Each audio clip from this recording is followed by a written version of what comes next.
Attorney General Barr, we've been hearing about these peaceful protests in major cities around the country, controlled by Democratic mayors and city councils. You've had a lot of experience. Have you ever seen so many people hurt, injured, and killed at peaceful protests in your life? I haven't seen it, no, not at a peaceful protest. Obviously, as I've said from the beginning, these peaceful protests in many places are being hijacked by a very hardcore of instigators, violent instigators. And they become violent, and their primary direction of violence is to injure police.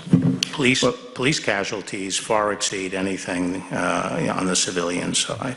Weren't there over 50 police injured in Chicago just in recent days?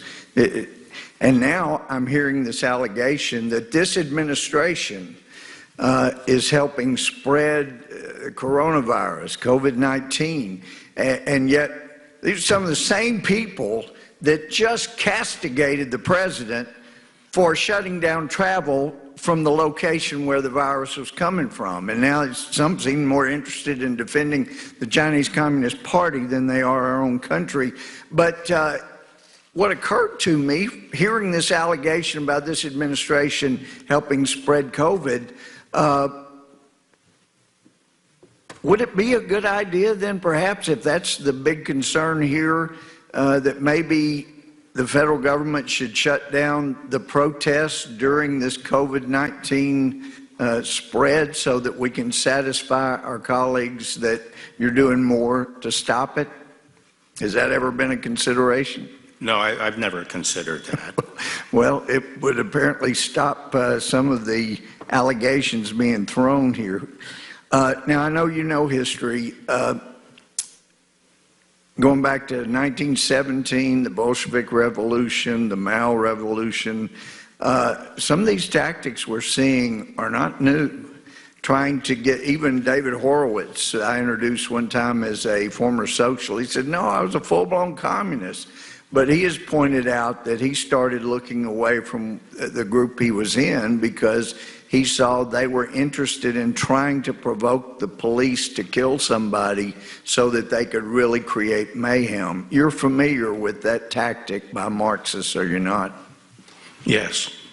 It is a dangerous time. Well, let me ask you, I know you know that U.S. attorneys are supposed to serve at the pleasure of the president. You know, Bill Clinton fired 93 U.S. attorneys on the same day. Do you know what made U.S. Attorney Berman think that he was the exception who did not serve at the pleasure of the president? What caused him to think he owned that position? I think part of it was he seems to have had the view that because he was court appointed, and there is a provision in law for court appointment of a U.S. attorney as essentially a placeholder until the administration gets somebody, that he felt he could not be removed by the president because he was court appointed, and that's not correct. Yeah, and some judges fail to know what my constitutional law professor knew, and that is that all courts federal courts except for one owe their existence and continuation and jurisdiction to the U.S. Congress. Hopefully, Mr. Berman will figure that out at some point. Now, is Bruce Orr still working for the FBI? He works for the Department of Justice. Well, we have heard so much information about his basically being the go-between between the DNC, the Clinton campaign, Fusion GPS, Christopher Steele, the Russian propaganda that were incorporated into his dossier. And I know Kleinsmith, Christopher Wray, indicated he had been given the chance to resign, go get a better job. I'm wondering how long Bruce Orr is going to be staying where he is. It's incredible to me that he's still there.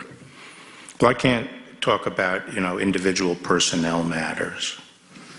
Well, thank you for your service. I'm sorry for the abuse you've taken when you're just trying to do your job. Appreciate it very much. You're back.